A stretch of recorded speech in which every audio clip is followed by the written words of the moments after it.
Today, September 14, 2025. Eto, nakita na naman natin si Edmar Sapra, the legendary scammer po ng paggagawa po ng TV po.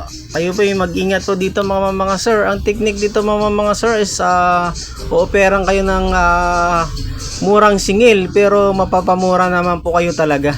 Gawa nga pong katulad nyan, another reklamo na naman na tama nga yung mga hinala o sinasabi ko na pag hindi ho legit na makuha nyo murang offer pero hihingihan kayo ng advance, doon na siya mag-advantage sa inyo.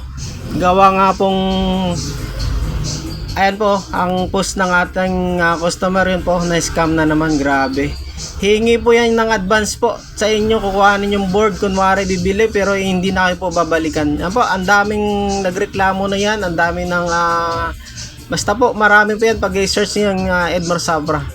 Ayan po, note na